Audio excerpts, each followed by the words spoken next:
खुलुमबाय स्टुडिअ आङो राकेश रामचेर बे समाव खाम्फा बरगयारि बिथाङा गोख्रों फिनजाथाय होदों। बिथाङा बुंथिदों जे बे समाव थांनाय गोलाव सम रायजो राजाफोरा गोबां दाङाबाजि आरो बे समाव बमा बेफ्रुनाय आरो हारिजों हारि दाङाबाजि थासारियाव बै समाव दङमोन।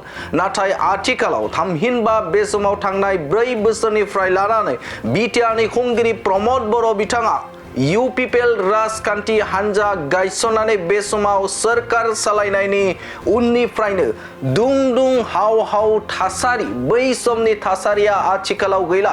आथिखालाव रायजो राजाफोरजों गोरोबनानै बे समाव बिटिआर सरकारा खामानि मावगासिनो दङ आरो बे समनि थासारिया आथिखालाव जोब्बाय आरो आलो गोजोनै रायजो राजाफोरा संसार जाबाय दं होननानै बाथ्रा बुंथिदों बिथां BTCनि मोनसे समनि बरगय डिपुटि चिफ बिथां खाम्फा बरगयारि बिथाङा 40-50 বছর যেনেকে ইমান মানে এটা ভায়োলেন্ট এরিয়া গণ্ড উত্তৰৰ পৰা দক্ষিণে আহিবলৈ ভয় খায়, পূবৰ মানুহ পশ্চিমে নাহে, এই তেনেকুৱা পৰিস্থিতিৰ পৰা মুক্ত পাইছে আমি BTC বাকিয়ে এই UPPL দলে শাসন কৰাৰ পিছত।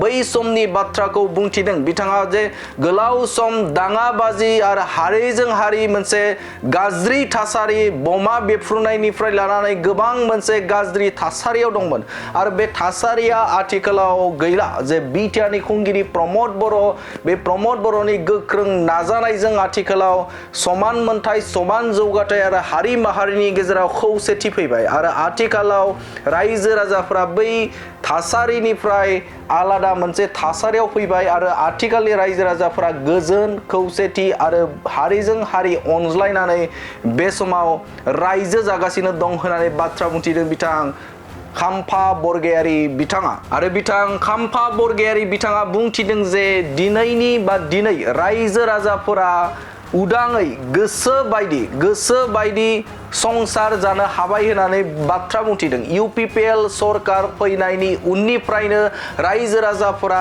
दुं हाव थासारिखौ गारनानै आथिखालाव गोजोन खौसेथि आरो हारि माहारिफोरनि गेजेराव अनलायनानै रायजो जागासिनो दं होननानै बाथ्रा बुंथिदों बिथां खाम्फा बरगयारि बिथाङा। गोलाव सम रायजो राजाफोरा बै समाव दुं हाव थासारिजों सोलिनो गोनां जादोंमोन। हारि माहारिनि गेजेराव खौसेथिया गोमालांदोंमोन आरो जायखौ UPPL सरकार फैनायनि उननिफ्रायनो बे समाव बैफोर थासारिफोरा जोब्बाय आरो आथिखालाव खौसेथि आरो जौगानाय बिटिआर ओनसोलनि थाखाय खौसेथि आरो जौगानाया जायगा मोनबाय होननानै बाथ्रा बुंथिदों बिथां BTCनि बरगय डिपुटि चिफ बिथां खाम्फा बरगयारि बिथाङा। बिबुंथिनि गेजेरजों बिथाङा रोखा बाथ्राखौ बुंथिदों जे बे समाव रायजो राजाफोरा UPPL सरकार फैखांनायनि उननिफ्रायनो गोजोन आरो समान जौगाथायजों रायजो राजाफ्रा आलो गोजोनै संसार जागासिनो दं होननानै बाथ्रा बुंथिदों बिथां खाम्फा बरगयारि बिथाङा। মই BPF ত্যাগ কৰি পেলাই BPF এৰি পেলাই UPPL যোগদান কৰিছো। 1.5 মাহ হ'বলৈ গৈ আছে।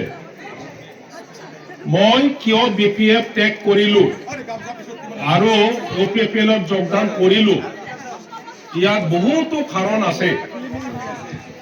এই বহুতো কাৰণত সকলক এটা মাত্ৰ কথা কওঁ, আজি BTC টকা 26-27টা জনগোষ্ঠীৰ জাতীয় সমস্যা সমাধান কৰা, প্ৰত্যেক জাতিৰ ভাষা সাহিত্য সংস্কৃতি উন্নয়ন কৰা যি পৰিকল্পনা, এই পৰিকল্পনা যে মই BPF দলৰ এজন জ্যেষ্ঠ নেতা আছিলো, মই ডেপুটি চিফ আছিলো, আমিও কৰিবৰ কাৰণে বহুত চেষ্টা চলাইছো। ইয়াত বহুতো BPF দল ত্যাগ কৰি পেলাই অলৰেডি মোতকৈ আগত UPPL দলৰ যোগদান কৰা আমাৰ জ্যেষ্ঠ ব্যক্তিসকল আছে। আপোনালোকে চাব, ধনঞ্জয় বসুমতাৰী EM ডাঙৰীয়াও BPFৰে MCLA আছিল। এই কথাটো আপোনালোকে সকলোৱে জানে। আমাৰ প্ৰাক্তন MLA নাজাৰী ডাঙৰীয়াও BPFৰে MLA আছিল। এই তেনেকুৱা বহুতো আমাৰ জ্যেষ্ঠ ব্যক্তিসকলে হয়তো আপোনালোকৰ মাজতো বহুতো বিপিএফ দলৰে কৰ্মী বা নেতা বা নেত্ৰী আছিলে আপোনালোকে, কিন্তু কিবা এটা নহয় কিবা এটা কাৰণত এই দলখন ত্যাগ কৰি আজি ইউপিপিএল দলত যোগদান কৰিছে। গতিকে ইউপিপিএল দলক বহুত ধৰণৰ কথা কয়, প্ৰেক্টিকেলত আমি ভালকৈ যদি অবজাৰ্ভ কৰে, ভালকৈ যদি বিশ্লেষণ কৰে, কথাটো সঁচা। যেনেকৈ বাহিৰত মানুহসকলে আহি পেলাই বিটিচি কয় যে যোৱা 40-50 বছৰ যেনেকৈ ইমান মানে এটা ভায়লেন্ট এৰিয়া, গণ্ড উত্তৰৰ পৰা দক্ষিণে আহিবলৈ ভয় খায়, পূবৰ মানুহ পশ্চিমে নাহে, এই তেনেকুৱা পৰিস্থিতিৰ পৰা মুক্ত পাইছে আমি বিটিচি বাকীয়ে এই ইউপিপিএল দলে শাসন কৰাৰ পিছত।